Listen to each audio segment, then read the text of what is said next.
everyone, Ariel Adams here with the Superlative Podcast. Please listen to aBlogtoWatch's other podcast, aBlogtoWatch Weekly, where we talk about the latest watch news and reviews. Today on Superlative, my guest is fellow aBlogtoWatcher Sean Lorentzen. Sean, how you doing?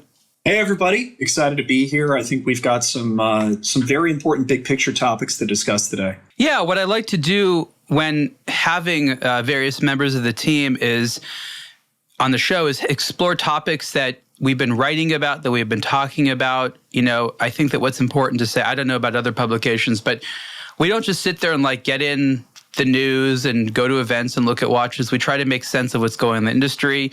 We try to ask ourselves, what are the healthy points? What are some of the unhealthy points? I think it's because, at least for me, I care a lot about the hobby. If, in your words, how would you articulate why we go beyond just writing about the latest new releases? Because it's so easy to fall behind that way. When you're only looking at what's brand new or what's currently on your wrist, you're forgetting the bigger picture of everything, not just the people that keep this industry running, but the future of where both this hobby, this industry, our jobs as media is heading. And especially right now, we're in a very transitional period, both in watchmaking and in watch media. So you have to keep those big picture ideas front and center. Otherwise, you're going to fall behind. I think what's been interesting for me is ever since I started doing this, watch media as a business model has been a weird and moving target. And what I mean by that is that when I got into it, print media was sort of on its way out. That had a couple of good years, but its entire foundational model was shaky and breaking apart. Then emerged digital media, which I was a part of. I was called the digital native at the time. It was still called new media. And there was never an established business model for an online watch magazine. In fact, there still isn't. We're still trying to figure it out, on a quarterly basis. And now again, we're at a point where people in this industry that want to be media members are still trying to both justify it as well as come up with a business model. Unlike, I don't know, the insurance industry, which has some pretty standard business models. So I think part of our interest in it is that there is no way of just setting up shop as watch media or luxury media for that matter, and just being like, okay, I know how I'm going to make money, right? Absolutely. It's a moving target constantly.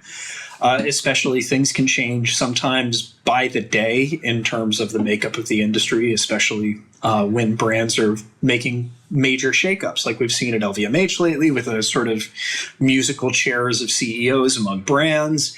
That directly impacts media decisions, both on our end and on theirs. So we have to be adaptable to that. We have to be open to taking the business in directions that we haven't necessarily done before. Complacency, as we've seen from some other media that's come and gone, especially in the past couple of years, is very, very dangerous in this space. I want to address something that I think that, not the business to business audience we have of people in the industry, but the consumer might find weird. And I call it self-justification. And there are articles where either the entire article or bits of it involve our own self-justification of why aBlogtoWatch and watch media exists. And I want to address why that is, because yes, that might be silly to consumers or like, of course I need this stuff. But the amount of people in the industry that are new when it comes to marketing roles or just flat out unfamiliar with things like marketing and advertising, whereas they might know business administration and factory management, requires us to constantly explain to the industry, this is why watch media is good. This is how we help you make money. This is how we help explain your story. This is why people want our opinion of stuff and why we can't just have our opinions be hired by you. It's got to be authentic. So we have to constantly explain to the industry for a variety of reasons, not only why we do what we do, but why it's an actual business, why we actually help sell watches. I mean, it's funny to say this, but if you think about, like, oh, if I had a nickel for every time, well, if I had a nickel for every watch I help sell, right? I'd have an awful lot of nickels, yet the industry doesn't necessarily see it that way. We still have to explain, like, yeah, those things that you try to sell, well, we we help facilitate a whole lot of that, even if you can directly measure it or not. We reach a lot of people like us who love watches, and we tell them about products and brands that I promise you they wouldn't otherwise know about. That's got to be good for the bottom line. And as silly as it sounds, myself and Sean and others on the team have to keep repeating that story, right? Yeah, absolutely. And I think part of that comes down to two major factors.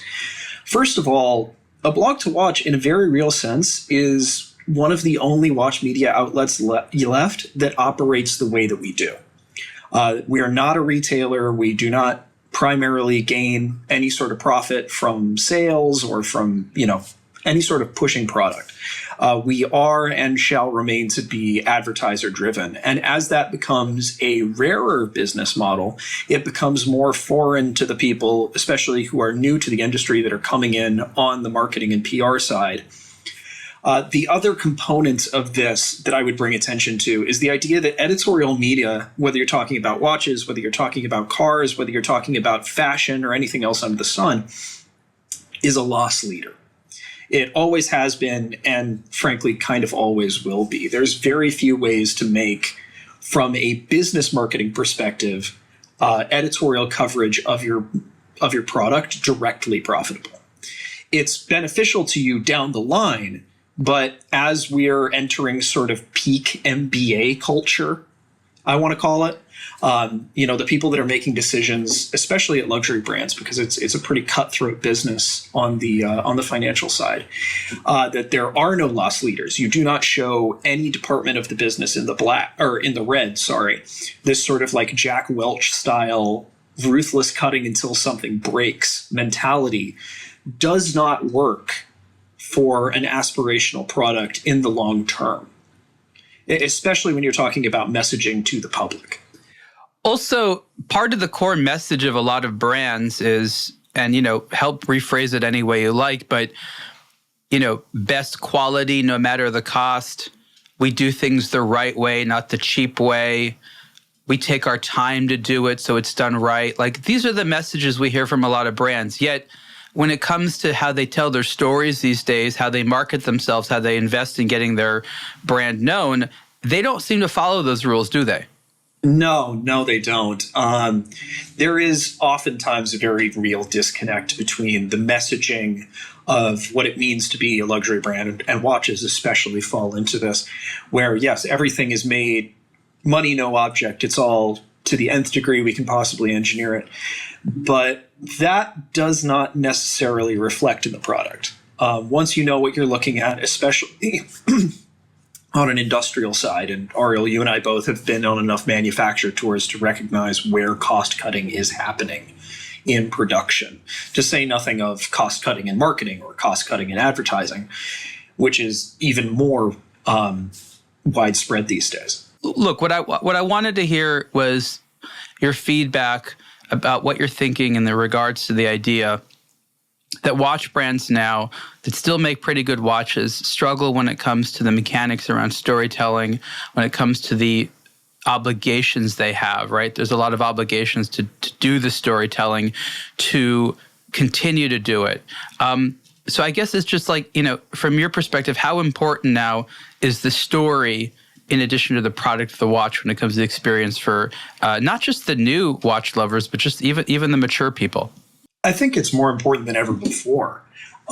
As we're heading into a wider watch industry than we've ever had before, there are more price brackets here. There are more new enthusiasts than we've ever seen, especially in the past couple of years. And these people need to know why they're going to part with a significant amount of money, especially at a time when spending is generally trending downward. The problem that this industry has right now is it's a little bit like a dog playing fetch, where they want you to throw the ball, but they don't want you to take it. They want you to talk about, okay, Omega had the first watch on the moon with the Speedmaster. Rolex wants to talk about, like you were saying, with the Submariner, and the history of diving there. There's all these amazing stories, but they don't actually want to spend any time telling this story. They just want it to be out there in the ether.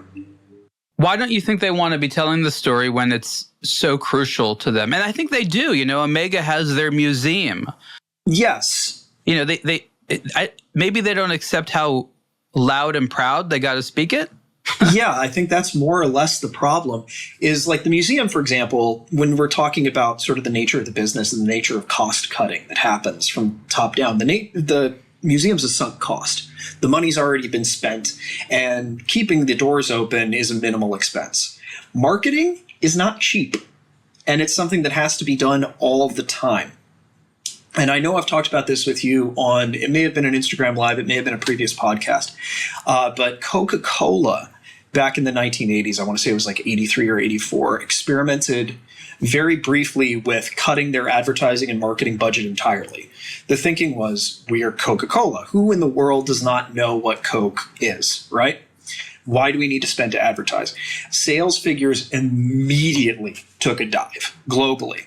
And I think it was like a quarterly decision. It didn't last more than about 3 months, but there was an immediate return to, we need to spend money on marketing. We need to spend money on advertisement, because it's constant messaging that gets people to spend money. It's not just hearing the story once, it's being consistently reminded. And we think about this on the editorial side too, not just on the advertising side. For example, Ariel, we speak pretty regularly to brands about saying we want to have some piece of content with a brand, any given brand, roughly every 6 weeks. That's the cadence at which we need to be to make sure that, for what we see on our data, that our audience is getting enough information about this product and they're not forgetting it. 6 weeks is not a long time when you really break it down. And when brands start to crunch the numbers about what it takes to spread that message every 6 weeks, to get that brand, get that logo, get that product out in front of as many eyeballs as possible on at least, a semi-monthly basis, those numbers start to go up. And that's when a lot of the number crunchers at these brands, especially lately, tend to be a little bit more conservative. I mean, there's so many nuances here. Sometimes I'd like to sort of like get to the point, if you will. And it's like, I think these brands would actually invest a lot in the marketing. I think we've done a good job of convincing them that they need it, and others as well. But I don't think that it's actually built into their business model. I think these days brands actually have relatively little available cash to spend. And rather than throw in the towel, they're just like, well, we're just going to hustle it. We're going to do guerrilla marketing. And that's like what we see. Because, I've come to the conclusion that doing it the right way is both expensive but predictable, right? And these brands love predictability. Yet they engage in the least predictable schemes. Like, can I manipulate this online influencer long enough to give me a lot of free coverage before they ask for money, and then I run away to find someone else? Like, that's a scheme, right? Like, that's not a fair model. It is. It's just kicking the can down the road. And I'm not convinced anymore that there are enough influencers to make that sustainable. I think maybe 5 or 6 years ago there might have been, but those demographics are changing.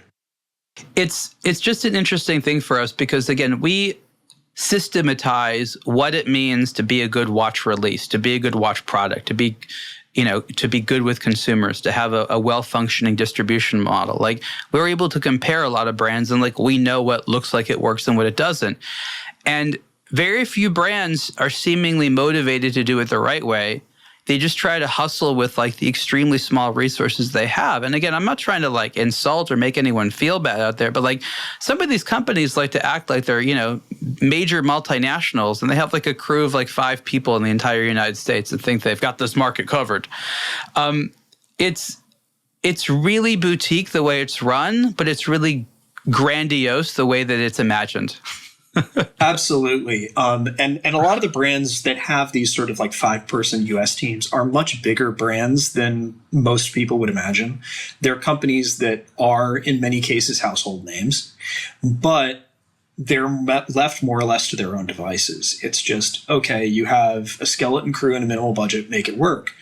And there are times when that can work, when you have other sources of massive global marketing that back up the US team, but that's not at all a given, especially with certain brands more than others. Conglomerate brands can kind of skate by on that occasionally, but even then it's a very iffy run. The industry is always going to have these hustlers, but it's always relied on having like enough major professionally run brands. Rolex has always been part of that small group. And I think maybe a decade ago, there used to be more. I think one of the real issues the industry has had is that there hasn't been a good stable of a dozen or 24 major companies that would just consistently advertise and support the media industry. That's become 0 major brands that consistently do it. Lots of smaller brands that want to. But I think one of the things that I've really realized over the last, especially 5 years, is that rather than a lot of brands starting up with like an investor and some cash to spend and a lot of hopes, they're basically faking it till they make it. They basically have a design and maybe a factory that's willing to build something if they get the down payment of like $30,000 or $40,000. And they're borrowing some money from some people so they can go to events and show up prototypes. And just hoping that they can get enough orders for that first batch of watches to be manufactured.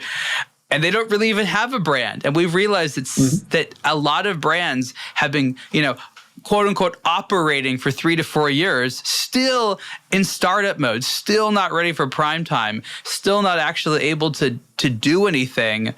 And these brands can't spend money on marketing and stuff like that. They don't even have products to really sell.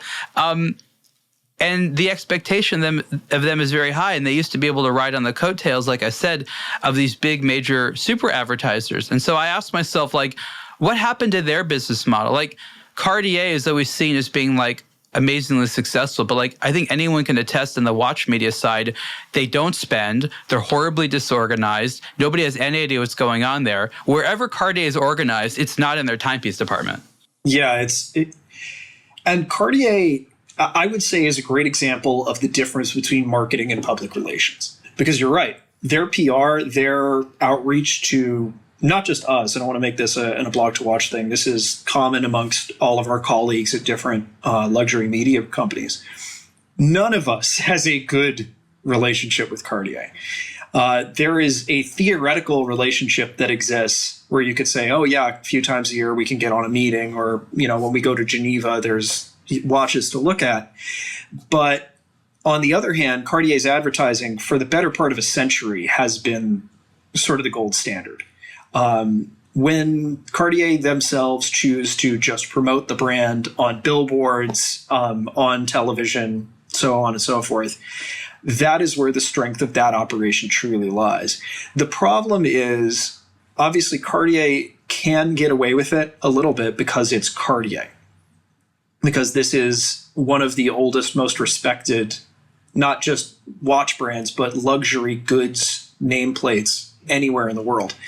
Unless you are Cartier, you need both. It is a symbiotic relationship between those highly polished, beautiful, aspirational ads and the kind of public relations outreach work that actually allows people to see and understand what the product is when it's not a glossy, over-retouched image on the side of a building. Going back to the whole topic of brands needed to be storytellers, I just don't know how a lot of them would do it without us. A lot of them are starting to realize that we're better storytellers than they are. Even major luxury groups like LVMH, Richemont don't have in-house storytelling departments that do a good job.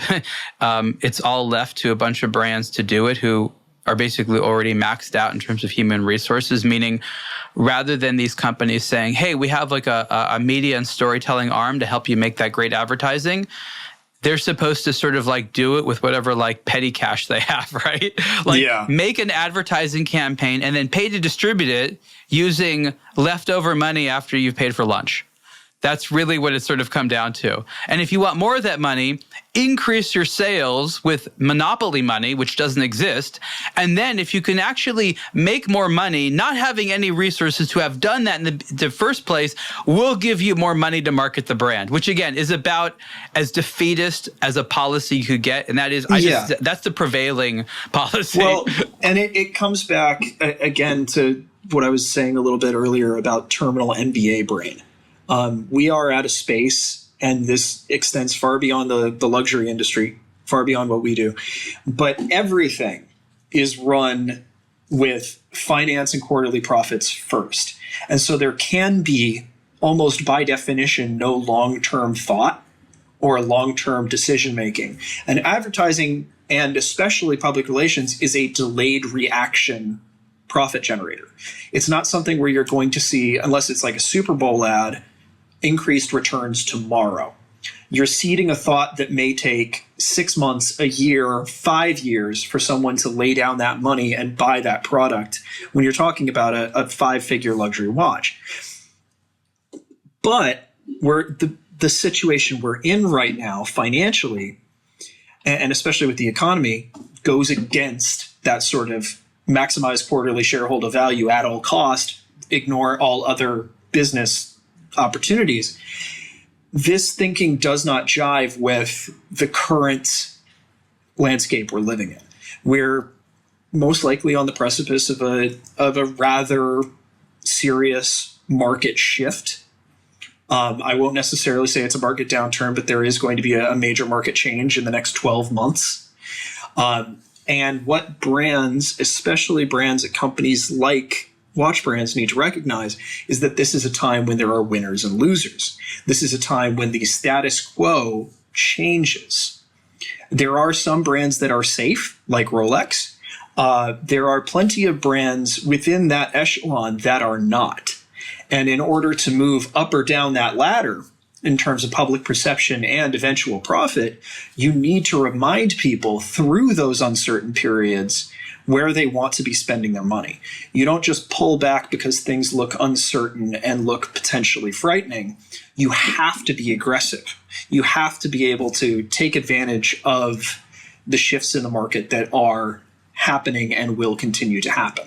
Going back to an article that I wrote that was published recently about investing in watch brands versus the reality of what they cost to operate. I said that watch brands are not an investment, but an obligation.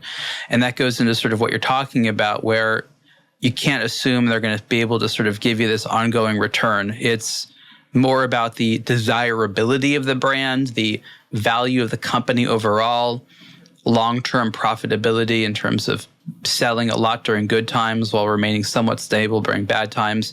The idea that a watch brand should be making money each quarter as well as growing all the time is systematically antagonistic to how every luxury watch brand has ever operated throughout history. So exactly. If your idea, again, as an investor or a funder or anything like that, is that starting or reviving or investing in an existing watch brand will create increased profits for you sustainably over time, and that you will be able to see a regular monetary return on a yearly basis, is incompatible with the reality of a watch brand today, and will always be incompatible unless we have some very specialized small operation, are very lucky. 9 out of 10 times, what I'm explaining is the reality that you cannot go against. It's a wonderful thing to have a brand, but if your expectations coming out of the gate are incorrect, everyone's going to be unhappy in a very short period of time. Well, and especially with how big watchmaking has become in the public consciousness in such a quick time, especially with these major groups like LVMH, like Swatch, like Richemont. There's this expectation among all investors of anything that it's kind of going to perform like a tech stock. If it's not performing like Tesla, if it's not performing like Amazon, what am I even doing spending my money? But that's not how 95% of the market in anything works. We've just been conditioned through, a period of unprecedented stock market growth to expect that across the board, no matter what we're spending our money on. So watch brands today have this deep obligation to constantly spend money. That's really what it comes down to. And there are rewards to it. But if you haven't just basically said, we need to spend money, we need to account for the spending, you're going to fail. Your company's not going to make money. You're going to be frustrated. These are companies that you spend. You spend and you spend and you spend like a movie studio. You keep making new projects. Once in a while have a winner. You're going to have outsized returns from that winner. It might take you a long time to really develop that winner, but that's sort of the way it is. And Related to that, in the sort of internet first era of learning about watches, if you are not aggressively telling and repeating and reinforcing your story, you're lost. You're done. Mm-hmm. You're just done, right? Oh, yeah. Our attention spans are so much shorter than they used to be, and we are bombarded from all sides with, new potential ways to spend our money in watches. So, yeah, unless you're consistently restating that message, you're lost in the soup. I find it interesting that brands, and they've vented to you, they like to complain about enthusiasts like us. They're like, oh, they're so hard to deal with. They want to talk all the time, and then they want a discount. And I'm like, well, if that's the state it's come to, that means that consumers need a lot of convincing, and the market's very competitive.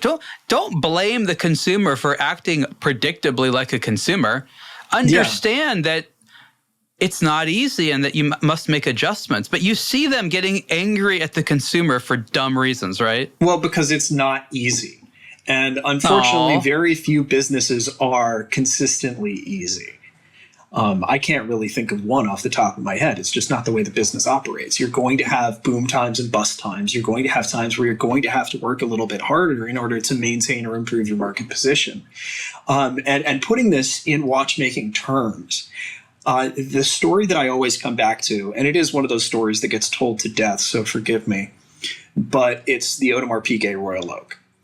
Here we are, at the moment when that's released, 1972. We are at the absolute bottom of the quartz crisis. Brands that have existed since the 18th or 19th century are dropping like flies. The Swiss industry is in absolute panic because it simply just cannot compete with affordable stuff coming out of Japan. The natural market reaction is to withdraw, to make conservative, small decisions, pool money, try and ride out the storm. What AP did, and it's been so successful that AP has lived on that decision for over 50 years, is that AP looked at this, said, okay, people are buying cheaper, different products with the new technology. We're doubling down, creating the most expensive steel watch that's ever been made to this point, and we are going to market the hell out of it.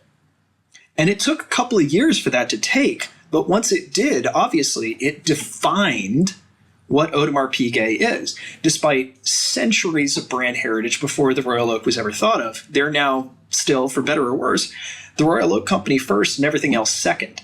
It's a beautiful story, and it's true, but I think that we have to understand and appreciate the reality that no company today would from the outset agree to fund a product and story for the 20 years it took for the Royal Oak to be like, oh yeah, we might make money from this someday. Like, some people argue it was 25 or 30 years, but we all agree it was a solid 2 decades of not a huge amount of excitement around the product for it to become anything close to what it was today. Can you think of a single company today that could even plan out 20 years of riskiness? I can't think of a single company that can plan out 2 years. Right. So it's sort of like, that is an amazing story. And you could, in theory, replicate that if you had the patience. And I think that what's interesting about this industry is, they always like the icons. And like, what is special about the icons? Are they all so well made? No, but what's amazing about the icons is that they've been consistently made in that shape for long enough that the public has just sort of had the image burnt into their head and be like, okay, this is one of the members of the classic watch pantheon, just by virtue of the fact that it's been around so long. Good, bad, doesn't matter. It's one of the ones which has been here. And so you can earn that by just doing the same thing again and again over time. But that just requires the diligence and patience to do that without expecting it to become popular. Yeah, you have to have the confidence in your own decision-making and confidence in your own team to be able to wait that out.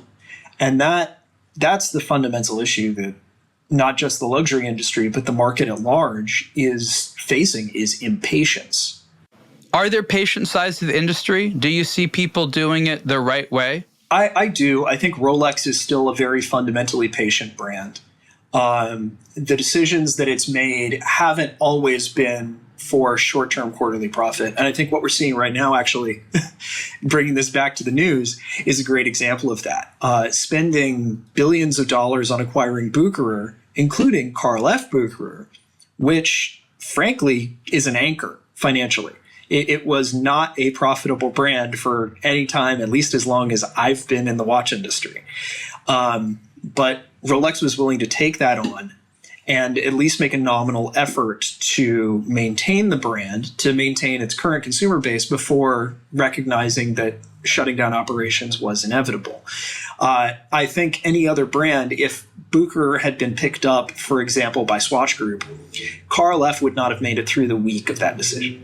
Why is everyone so hard on Carl F. Bucherer? The moment the news came out, no one came to his defense. Everyone's been so hard on it. I'm just curious, where do you think that's coming from? I don't know. I think it's just a lack of enthusiast affinity, frankly. I'm not here to say that the Carl F. Bucherer watches that have been made in the past few years aren't great, because there are a lot of very good ones. That said, it's just not front of mind for anyone. It's not, other than if John Wick is your favorite movie, maybe, it's not usually people's first thought where they're going to spend their money. Well, look, it's had a solid 5 years of no one really talking about it. If the logic of the preceding part of this conversation was true, and that if people don't engage in storytelling, things quickly fall off the radar, even if the product is good. So we're basically validating what we're saying. No one's really given that brand a chance for a while. They haven't really been able to invest in new products. They've had just, I don't know, slightly different color versions, repackaging. You know, they did like this classic watch in carbon. People are like, why do you want this? I don't understand it. When the brand had some interesting moments over the last 20 years, it was really, really good. And I've done some really, really cool stuff. There's an amazing amount of assets there. I would love to take the nuts and bolts of that brand and make something of it. It was completely incompatible with how Rolex does stuff. That's true. And they knew that people would constantly be saying, oh, Carl F. Bucherer is doing this or doing this. Is that a hint of what Rolex is thinking? And they didn't want to deal with that. So I think I understand why the brand has been put on pause. I don't think it deserved to die. I just think it's an example of what happens when there's a systematic lack of investment. And let's be honest, what killed that brand? It was the lack of Chinese tourists, specifically in the city of Lucerne, buying watches. That change is what killed that brand. That one fundamental thing is what made it impossible for them to survive, right? I hadn't heard it expressed in exactly those terms. I think it's very fascinating just how much the Chinese market shift in the past 2 years has tangibly changed the watch market in ways that we still haven't completely unpacked yet. And getting back to this quartz crisis idea, like, yes, the fact that the Chinese luxury spending market is down so heavily is a chance for new brands to rise to the top. If they are willing to put in the time and the money it takes to create interesting new product and then message effectively around that product. So let's talk about the other thing that I want to discuss, which is also related to all this, is all these things that we've been talking about have forced brands to do a lot of silly things. And one of those things is increase prices. And some brands have increased prices a lot, like a ridiculous amount, insofar that if you got into watches a few years ago, the same watches may be 2, 3, if not 4 times as expensive. And what I realized in a lot of different ways is that when you change your price point, you make it so that the same consumer you're reaching oftentimes will not buy your product at the higher price point. It's not out of stubbornness so much as that they either can't afford it or it defies a certain perception they have that takes time to change. But the core logic is that when you change your prices, and this isn't every watch all the time, because there are certain watches in the hundreds of thousands, if not more, that are less price sensitive. For the most part, when you change your prices, you also change your consumers.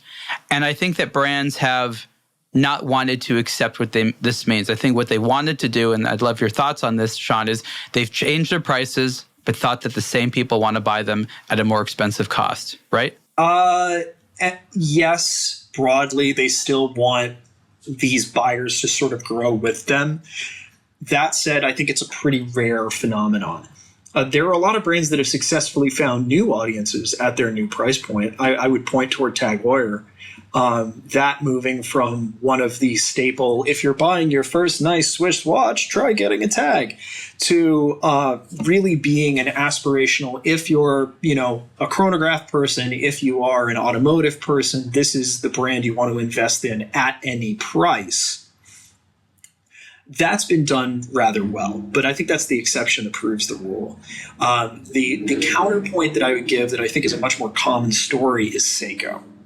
Seiko, especially when I was getting started in the late 2000s, early 2010s, was the default answer for, I'm buying my first mechanical watch. What should I buy?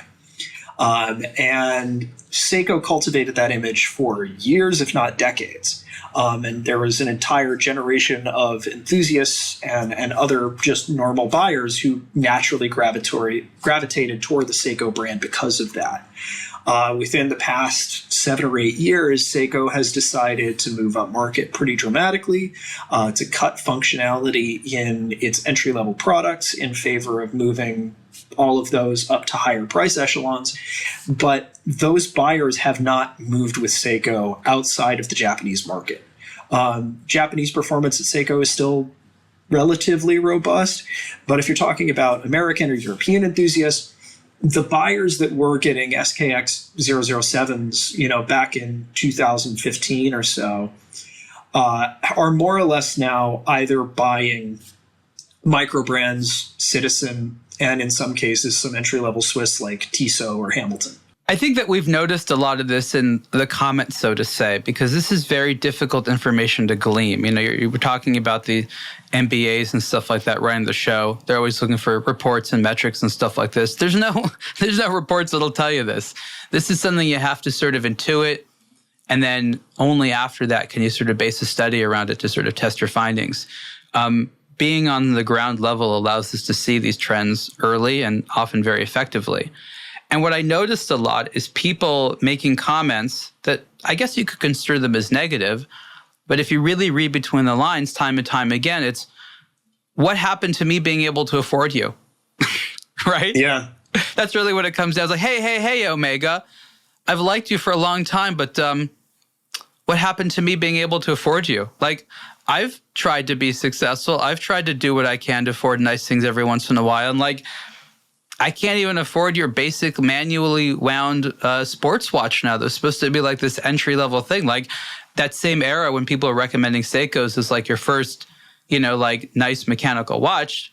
That's when a Speedmaster was sort of like your entrance into like, I don't know, historically important watches or whatever you want to call it. That era's done. No, the Speedy at its current price bracket, I think, is woefully undergunned.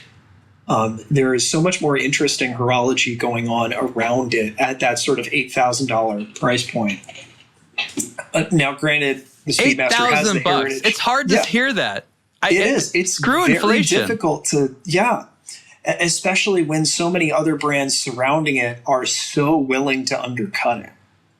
And meanwhile, it's still, a hand-wound, relatively simple, the 3861 is not a particularly complex or nice movement when you really dig into it. You know what's interesting? Sometimes I judge the success of watches, or I guess the perceived desirability of watches, as a function of the fakes and emulations.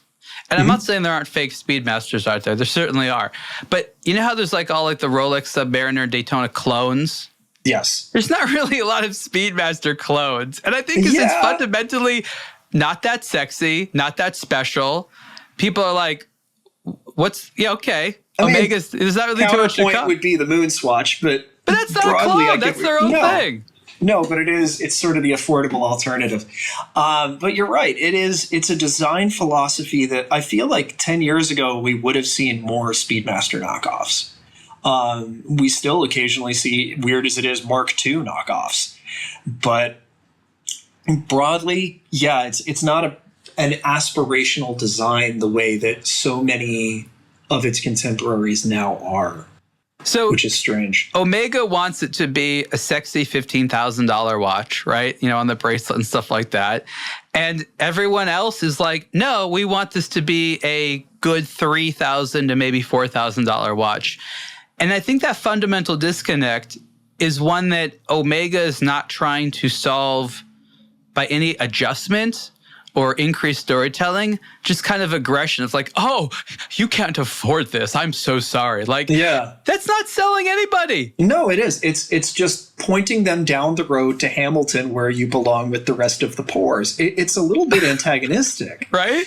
And frankly, like, I haven't handled the modern current Speedy all that much. A couple of times I've worn it. I don't see that being 3 or 4 times better finished or better engineered than the ones that were being made 10, 12 years ago. Do you? No. And again, I think there's no disagreement there. Omega wants people to think that way. Remember, Omega in the early 2000s, late 90s was a company that got lucky, because they increased their prices and they started selling more watches. They were lucky because it just happened to be that there was a hungry middle-class market out there looking for a certain type of feeling. They're like, I'm a $7,000 watch person. And Omega just happened to be lucky to fall into it. They made a couple of adjustments, and they were able to sell at an increased price for a little while. They have now taken that to heart and thinking that they're amazing, that they can always do this. No other brand's been able to repeat this. These are very rare scenarios. And the middle class, disposable income, affordability does not exist anymore to do that. If you want to grow your sales, you have to focus on value proposition. There is no other avenue there. There's no group of people just being like, if only someone had an expensive watch and marketed me. No. Those demographics are tapped out. The demographic that you can grow in is, I don't have as much to spend as that, but I really want a good experience. So if you can get closer to me, I'll try to pull up a little bit, right? That is it. And Omega, again, other Swatch Group brands have definitely absorbed that interest, but Omega has seemingly abandoned it altogether. Absolutely. That $2,000 to $5,000 or $6,000 segment is the growth segment right now. It's the segment where there is opportunity to really move and shake. And you're right, Omega doesn't do anything in that price bracket anymore. I think you can get a base Aquaterra for just under $6, something like that. I mean, you have the steel, Seamaster 300M, right? Yeah. Which quickly ends up being 10 grand. You can tell where they want to price it, but they're like, oh, we told everyone we'd keep it just under 6, damn. So they have like models that they're like $3,000 more because of a small material change or something. They desperately want to charge more for it. They will at any moment. 100%, yes. So I think that it's just important for brands to recognize that you change your price point, you change your consumer. And Omega's answer to this has in a large part been, well, we're just going to go with celebrity marketing. We're going to say celebrities want to wear us. Look at all the instances that celebrities are seen on red carpets. And again, any consumer at this point knows that if it's a red carpet, or we'll call it photography event, nothing you're wearing is like what you wear at home. This is also stylish. 95% of what you're wearing on a red carpet isn't stuff you own. No, it's things that have been loaned to you for the evening. Yeah, so it's like their marketing is, hey, look who's wearing our stuff. But almost all consumers are hip to the idea that that's all carefully placed things, the same way that logos are on, the outfits of Formula One drivers, right? Yeah. Like it's no different when it comes down to it. So I don't understand how they have said, okay, you're right, everyone. We're charging more. We're no longer going to try to talk to that guy who can only spend $3,000 or $4,000. We're doing a better job at uplifting the brand name. And I haven't seen it. Have you? No, I haven't. And I think there are ways for Omega to do it. I think Omega is probably better equipped than most brands that are trying to do this successfully. The problem is that there really hasn't been a consummate effort to make that happen. I mean, let's tighten the focus down back onto the Seamaster for a second when we're talking about the Seamaster 300. So we went within the same marketing campaign with the same franchise, we've gone from what was about a $2,000, $2,500 watch in 1995 money for GoldenEye to bring the Seamaster to Bond, to the No Time to Die Seamaster, which is a $10,000 watch, in the space of 25, 27 years. And the product has not evolved nearly as much as the pricing has. And certainly the franchise that it's trying to jump off of hasn't suddenly become, dramatically different to that degree. There are ways to make the Seamaster, a $7,000 entry watch. And I think it wouldn't take much in terms of the actual quality of the product, but getting the messaging out there is going to take time and it's going to take effort. What are some other brands that may have adjusted their price points, but also have adjusted their marketing? Can you think of any that have done a good job at saying, yeah, we know we're charging more, but we're trying to elevate the whole brand image as a result? That is an excellent question. Give me a moment here. I can think of one, not the only one, but one that comes to mind. What would that be? Louis Vuitton watches? Oh, yes. Louis Vuitton is another unique sort of edge case, I think, just because it has the rest of the Louis Vuitton brand lifting it up. Well, I think that when I first got into Louis Vuitton watches, when they started doing them in a serious way, early 2000s, it was well-made, nicely designed, but still what I'll call department store prices. Few hundred, a few $1,000s. Yes, they had some special ones, a lot more, but it was they had a lot of quartz ones and things like that. Today, yes, they still have some of the, they call them the tambour street, but for them, they want that to be an entry point of about, $25,000, $30,000, right? And they have justified that by having the manufacturer, La Fabrique du Temps, all these art departments, fancy watchmaking, in-house movements, great designer. Like they have basically overhauled the image and say, we cost more, but it's a fundamentally different product made by different people in a different way with it's a totally different thing. Like they have gone and done a real transformation. Agreed. Yeah. The brand that I was thinking of actually is a very different case is Oris. Oris has gone again from that sort of entry-level Swiss that really no longer exists, the sort of $1,000, you don't feel a compromise in the product watch, to a more like a $3,000 price point. It's not as dramatic a jump, but Oris's messaging around that product has gotten so much more sophisticated. That said, I don't think their campaigns are without fault. There are certainly ways for them to message more effectively, but it's overall spreading the universe of what Oris can be, from this is your first serious Swiss watch to we're, an adventure brand, we are a heritage brand, so on and so forth.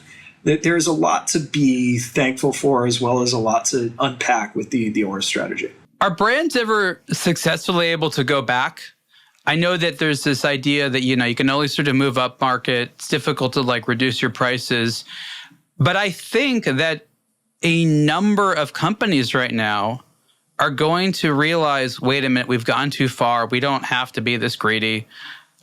We need to scale it back and be more affordable, or be the type of brand that we once were.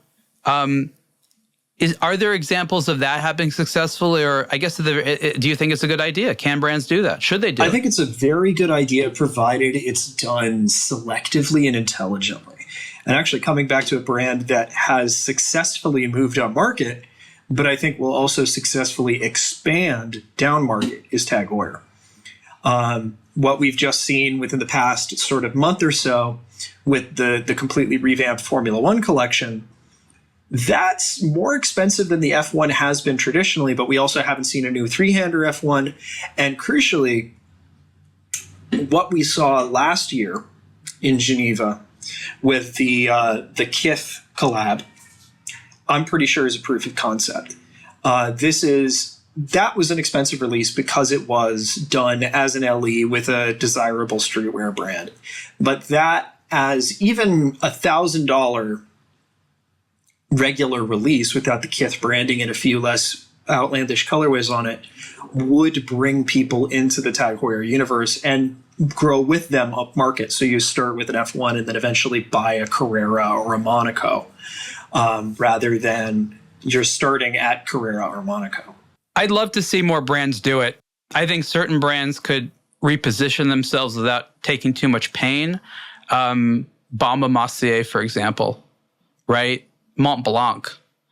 Both companies that have flirted with super expensive stuff in the past. Mont Blanc has gotten to the millions, and there's been, gold perpetual calendars. And I think there was that one tourbillon from Baume Mercier. Yes. But, them, of course, the Swatch Group brands are doing a good job at it. I think the Swatch Group is the best at the product. I'm not so much maybe the storytelling, but like they have really good product at low prices. But I think it's not so difficult. It's tell the same stories, just do them around products that are a little bit less money. It's still relevant. These brands don't need to invent stuff. And, we had all these years of Longines focused on horse racing. We all laughed at it because we're like, that's not the right people, Longines. And now Longines seems to have just sort of like huddled up and they're not sure what to do. They've got a couple of, I think, actors and actresses and stuff like that. Yeah, but I they feel just like announced Henry Cavill, for example. Okay, well, he's good. But I feel like there's a lot of confusion these days. It's like, well, if we can't talk to the ultra rich, what do we do? Yeah, actually, coming back to Richemont brands, I think one of the companies that could do this more effectively than just about anyone, but I doubt it ever will, is Panerai. You could do a relatively affordable, like sub $4,000 Luminor. Sub $2,000. Yeah, make it simple as heck. Put a Miyota in there. Yeah, put a Miyota in it. And just make it look vaguely stylish and Italian, and it would sell like crazy. The problem is for some reason Panerai has become like an $8,000 entry point brand. Yeah, that's exactly it. I shot a Panerai yesterday. Yeah. And it was, impressive in a lot of ways. Entry level just under $9,000 for a steel watch. Does it feel like in my mind what that watch should cost? No. Is it impressive? Yeah. Yeah, but it's a great watch, but is it a $9,000 watch? I want to ask Stallone. When Stallone got into the 90s, would you have got into if it was that expensive? You'd like, no. Like, it was awesome at like the $1,500 or whatever he paid for them. I think Stallone's a bad example because he was still throwing around movie star money in the 90s. But my thinking is, in terms of marketing, use this for free, Panerai. They will keep the Italian lifestyle image, but it's easy to take this Italian heritage lifestyle brand and move it down market. All you have to think is La Dolce Vita, which is pure Panerai anyway. Think mid-century Italy, Fiat, Vespa, small, cheap, fun. That is what Panerai could do very, very well. Stick somebody in a flowy linen shirt on a Sicilian beach somewhere with a Vespa, and you've sold me the watch. I will buy one at that price. Yeah, and if things go, the way that there's some forces are pushing, Italy might actually spend on the military again. And then you've got that story. Yeah, you actually have something you could do with the Marina Militare. Yeah. Might trade a few new people to wear these watches. That'd be great news, There are benefits, Europe, of having a military. Your watch industry will thank you so much. Mm-hmm. Yeah. All right, we're basically out of time. This has been sort of a fun chat. I hope that you enjoyed these topics. Thank you so much for listening to this episode of the Superlative Podcast with myself and aBlogtoWatch's Sean Lorentzen. Sean, thank you so much. Thank you so much for having me. Great talking with you all. I hope you all have a wonderful day.